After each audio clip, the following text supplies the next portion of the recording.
What up, though? This your boy DOC. I got an exclusive interview with a staple from out there in San Francisco, Fillmore, San Quinn. We're going to talk about everything from he going to address some situations with Messy Marv, some things that he want to say directly to Messy Marv. He want to talk about the experience that he had with Tupac. Also, what he feel about the Bay Area rap scene and what could take it to the next level, and much more. Make sure you like, subscribe, and share. Peace.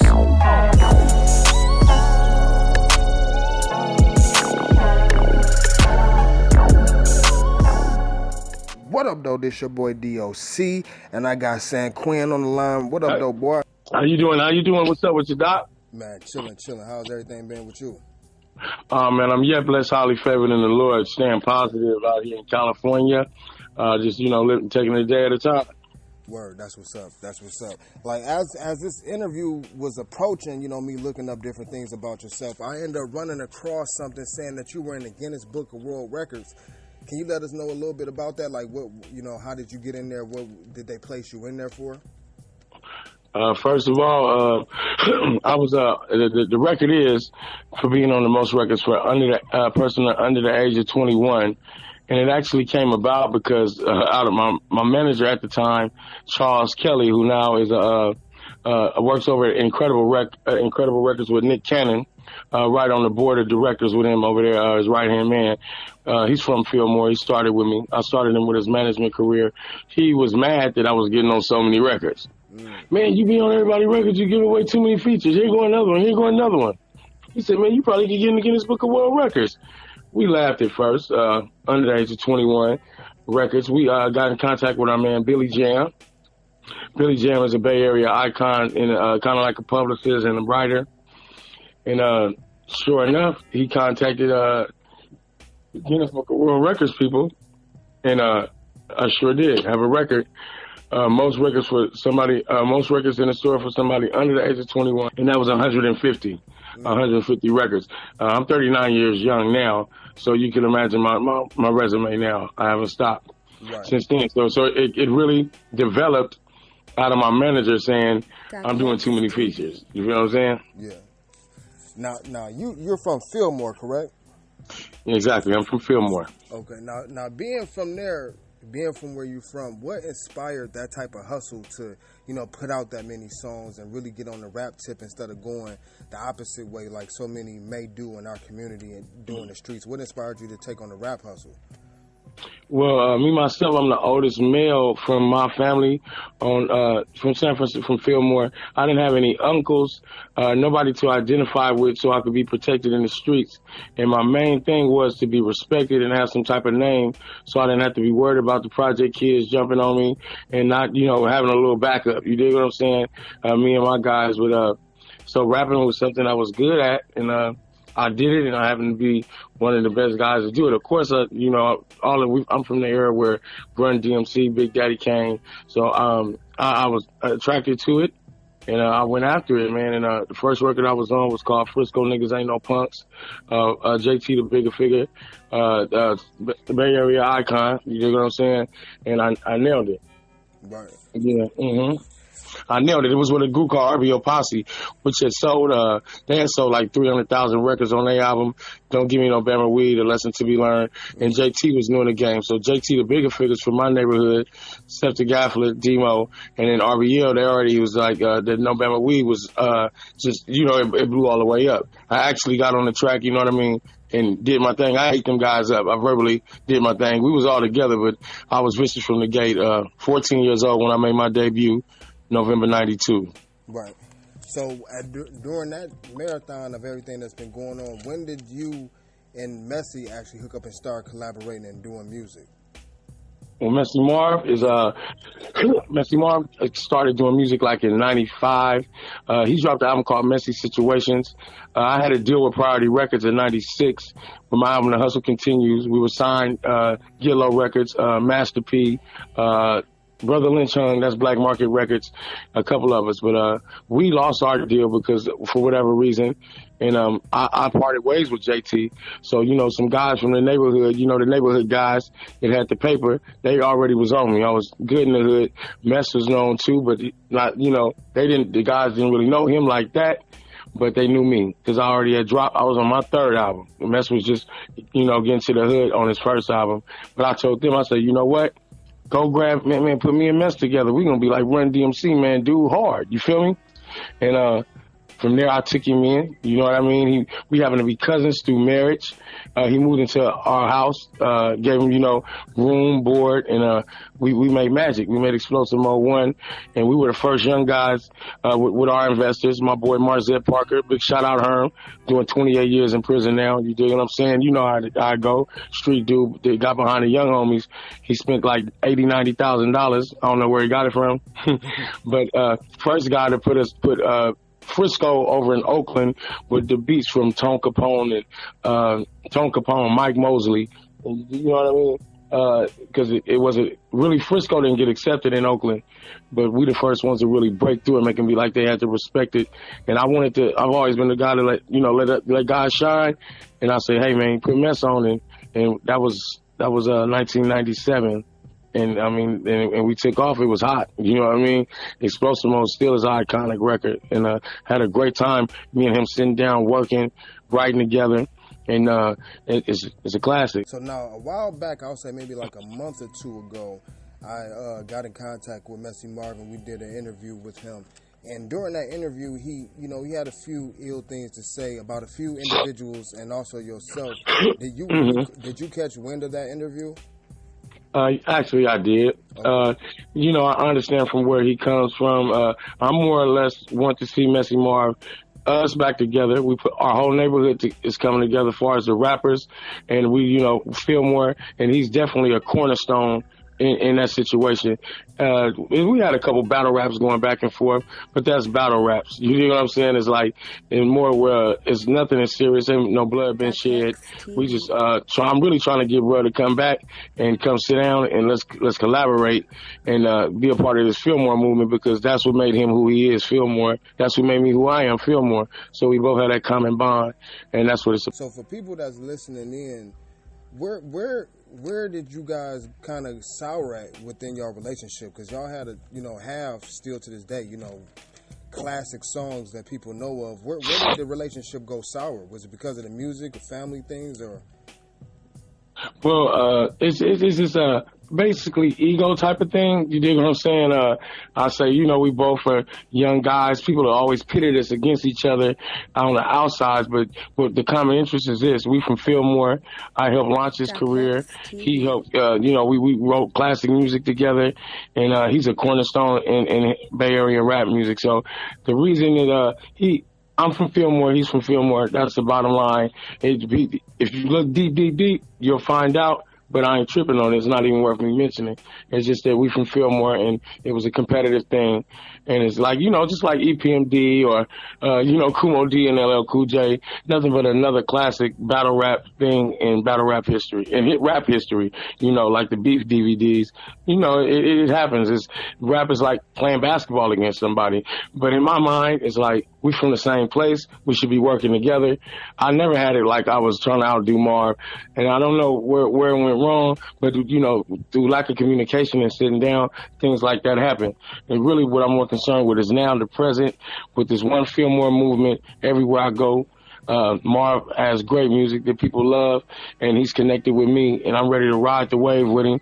The whole neighborhood is. People, we all getting along. People that killed each other. And I mean, not killed each other, beef and everything. If you rapping, we all coming together. We put everything behind us. And me and him don't have no issue, but we definitely would love to see him back. And we going to hold him up and hold each other up and go ahead and get it. So if it was one thing that you could say directly to him that maybe could, get him from feeling the way however he feels. Because I think in our interview, and I don't want to just, dwell on anything that's particularly negative, but, he had mentioned something about, I guess he felt like you called him a snitch or something vice versa about I never would call nobody a snitch. Nah, I would never call anyone a snitch without having black and white paperwork. I don't even think he's been put in a position where he would have to tell on nobody. That's definitely a violation and opposable of death in my community. All my friends that have did that and did snitch are dead. We don't let snitches live. You dig what I'm saying? So that's Marv ain't snitched. I ain't snitched. I got word from a reliable source. Remember what I said, that we're cousins through marriage, that he was not in jail. And that was disappointing to me because we can run against the world.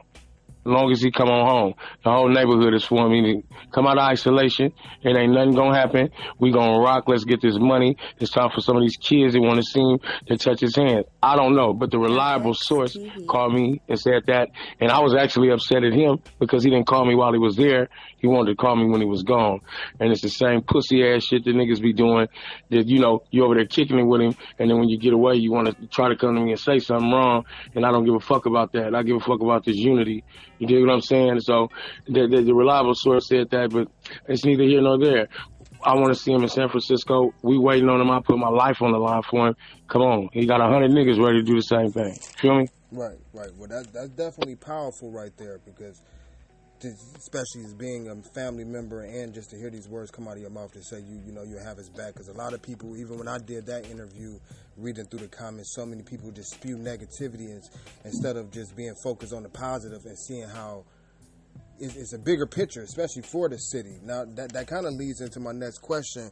With all the talent, you know, the grind at the Bay, especially your particular area, you know, what do you think it would take to get the music scene over the hurdle? Because I know over the past few years, I would say it's been way over the past few years. Me being from Detroit, we have a connection to the Bay, so we know. Oh yeah, we have. Yeah, we know what the Bay sound like, but we've been hearing so much of that Bay sound coming from other areas. Do you think that's what's been holding back the Bay? Is it politics, or do you think it just? What do you think it is that will help take the Bay over that hurdle? Messy Marv coming on back, getting with this Fillmore movement, because me and Mess, we had the game in the chokehold until we fell out. And then Livewire slid in, and that's when HBK slid in. It's really based on unity and economic structure and everybody working together, not using our events as a platform for violence. More of a bigger marketing plan, more of a bigger marketing plan amongst us doing our thing and passing it around. But, good marketing, good marketing for anything that you're trying to sell, and being consistent. And, being consistent and showing some type of unity and loyalty. Because, for example, Slip and Slide in Miami, Rick Ross is on Slip and Slide, Trina, Trick Daddy, Flow Rider, the boy, what's his name, Flies. That's, Miami pop. But for them to get to where they got to, Miami's scene really didn't take off till about 11, 12 years ago, when Rick Ross came out, that whole surge of them, and they all had that common stamp on their record. So unity is the key. Right, and you starting to see that more when you in the studios and booth, that people are trying to come together instead of just being, because I don't know how it is there. Here, people try to do the unity, but you always got certain individuals that want to be the one and have everybody up underneath them. So I guess you're saying breaking that mentality. Yeah, janitor to manager is one of my phrases. Janitor to manager, as long as you got a position on the team, work. And if you're the manager, be willing to be the janitor. If you're the janitor, be prepared to be the manager. So it ain't no big me's or little U's. It's about the check and creating it where if our great grandkids get to rapping, we created a platform where we are $100 million worth, $500 million. It's really not a mogul in the Bay Area. I can check 40's pockets and check Too Short's pockets, but I know for sure in Los Angeles, you got Dr. Dre worth $1 billion, Q worth about 200. If you go over to New York, my arch nemesis Jay-Z is worth 800 million. You dig what I'm saying? And that's in Puffy, and so it's $1 billion thing jumping off of them. So we need economic structure and growth. You hear what I'm saying? And we need to become moguls, and that's when it's gonna take off. Right. Now, as far as the longevity that you done had in the game, if you had some artist that's trying to get into the game right now, how would you differentiate from back in the day to now? Not just saying this, we all kind of know that the sales of CDs and stuff have went down. How do you think it's lucrative now? What advice would you give to someone if someone wanted to come to you to would you manage me, or what's some game that you can give me to survive in this world of the music business? What would be some advice that you would give? Well, you can come sign with Done Deal Digital. It's a digital world right now. When I first came out, I had tapes, my man. You dig what I'm saying? 3000 was around my first album, March 93. It was tapes and CDs. We know the decline with tapes and CDs went down. It's a digital world. So now it's about signing, doing digital work. You know, doing digital work, and me and my partner Fast Eddie from Fillmore started our own digital distribution company called Done Deal Digital. We're going to be empowering artists to come on through and get online. You push yourself online. It's an online marketing company that we're tied to. So if you sign up with Done Deal Digital, you're going to take off. You also got other labels like, I got to give a shout out to Ghazi and Empire, cause he's iconic right now. That's my guy, the city boy that I came up with. He's doing great. He was responsible for the All the Way Up record.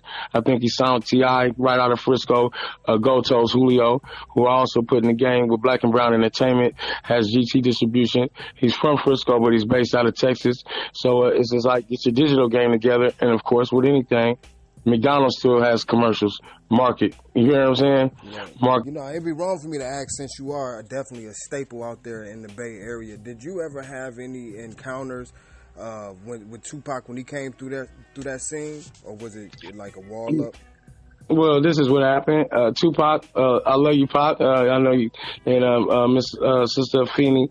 Okay, Tupac and Richie Rich and Governor JoJo Flowers, dangerous motherfucking nigga from Oakland, his family, they made a song called I Ain't Never Got Gaffer Like That. I'm from Fillmore. Richie Rich had a line on the record that say, I'm gonna tell you what's real though. I stay strapped with my gat even when I'm in the field mode. I'm trying to get my feet stoned. Broke niggas try to get me for my gold tones. So niggas try to jack Richie Rich for his car. He put it on the record, and him, Tupac, and Governor come to have a show at the Stone in San Francisco on Broadway in 1992, 93. Stone is now a strip club. We came up there, feel more deep, and try to put hands and feet on Pac. You know what I'm saying? And Richie Rich and the Governor. Pac was swinging that microphone like, you know, it just was regular little street shit. You dig what I'm saying? They disrespected the neighborhood, and we was on his line. You know, but we love Pac. I mean, that could have been anybody. You dig what I'm saying? If Jesus would have said something and got up there, we probably would have got on his line. Got a respect for us. You dig what I'm saying? Right, right. Did you get the opportunity to go support the new movie? Yes, I have. Yes, I have. You know what I mean? And I actually, I just love that they did the movie. It's a shame that Sister Feeney didn't get to see it, but I didn't get to really sit down with Sister Feeney like I wanted to before she got away. But I got a song that I dedicated for the movie myself, along with Sibo and Be Legit on Cali Life Entertainment, called Love for Thugs. You can buy it on iTunes right.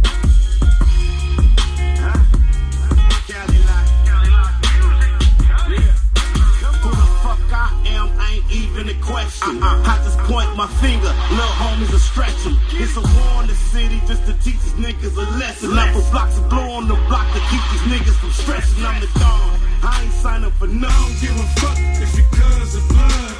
Long as you got love for thugs, what you say, fuck. I don't give a fuck if your guns are blood. Long as you got love for thugs, what you say, fuck. So many tears shed, they work for river. You run your mouth too much, you couldn't be no killer. I'm a playboy, product of Felix. And my assassinated Pac, God watching my back. My cousin, them line wide. My flavor, we can have a peace treaty. Cause he feed the needy, family did a great job. Male gang, the failed gang, we never hate y'all. Nah, different is different, the same is basic. We on the next level. Okay, and that's coming out on your projects that you've been pushing right now? Well, I'm working with a label called Cali Life Records as an artist and as a consultant. I have an album called Savin' with a Passion through him. It's my guy Cuddy up out of Antioch. He's putting together some great Bay Area music. Got a great line that he pushing, and that single is actually on his label, Love for Thugs, me, Sibo, and Be Legit. It's a dedication. You know, I don't give a fuck if you blood, cuz long as you got love for thugs. What you say, Pop? That's the hook. You dig what I'm saying? So that was we did that in dedication to the movie from the Bay Area, from me, Sibo, and Be Legit. Cali Life Entertainment. If a person wasn't from Fillmore, how would you explain the mentality of the average individual from your area? We just like Detroit niggas, man. We players. We bought our paper. We represent our neighborhood. and don't try to play us. If you do try to play us, we're going to get on your line. You know what I'm saying? That's it. Okay. Yeah. Well, yeah, we play it. Some of us pimp. Some of us gangsters. We don't wear no rags. Ain't no Bloods or Crips. We just players. You dig what I'm saying? We represent our hood. There's different blocks and sections. DocHicksTv. You know, and we stay fly and fresh. You dig what I'm saying? We might not wear them buffs like y'all, but you dig what I'm saying? We out here. Detroit and the Bay Area is a lot alike. Yeah. Everybody. Yeah, but it is. Look, I'm gonna say this about Fillmore. It's Harlem of the West. You dig what I'm saying? Harlem of the West. This is written since the 30s with the jazz and everything else. You wouldn't believe that we sold crack off the porch of $1 million houses. You dig what I'm saying? And it's still going down in San Francisco. So that's what Fillmore is. You dig what I'm saying? You know? Now this question popped in my head now since we talking about it. I know you're familiar with the movie New Jack City. Is that movie, from what you heard, was that about y'all area? Yeah, I did hear that. I did hear it was about Oakland. I heard it was about Oakland. I heard the rumors it was about Oakland. It either was about James Beasley or Felix Mitchell or Lil D. I think it was about Felix. It was kind of based on what Fee did with what was that, with the 6ix9ine Village, because Fee had a machine running, and that's basically what if it is a gang and how we come together in the Bay Area, it's the mob. So if Oakland, Vallejo, Frisco is connected on anything, it's the mob the brother, in the name of Felix Mitchell. You dig what I'm saying? Because he did it for us. That's our icon that kicked our thing off, maybe like a Raymond Washington with the Crips down there in Los Angeles. Fee gets I definitely hope with, after this interview goes up, that Messy Marv 9 times out of 10 is going to hear this interview, and I hope maybe it can resolve some of the issues and hopefully get you guys on the line, because I think that would be definitely powerful, for it. If it was one last thing that if you knew he was listening to you right now, what would you want to say to him? Stop acting like foe. And he gonna know what I mean when I say that, and I love him. Okay, cool. Yeah, all right. Now, if it was where can people reach you at online? You with your digital, with the online, you got a website or the Instagrams or anything like that? San Quinn 415 is my Instagram. Hit me in the DM. It goes down in the DM, but I'm really for the business though. San Quinn 415 in the DM, and hit me up, man. And I'm definitely, I'll get back at you, man. You know what I mean? I'll go from Spain to Spokane, from the Golden Gate to the Frozen State. I'll rap in a tub if it's a microphone and a computer and a check.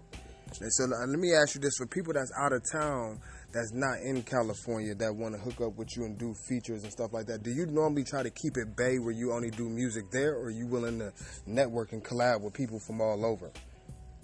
I will go to China, wherever I need to go. You know what I mean? You can send me I'm working with everybody that want to work with me. I work with everybody that want to work with me. I would love to work with other people in other places. No thing. I'm a baby boy. I would like to take us all over. So whoever reaches out to me, I reach out to them. I just don't fuck with snitches, pedophiles, and you dig what I'm saying? That's it. I don't fuck with snitches and pedophiles, man. You dig what I'm saying?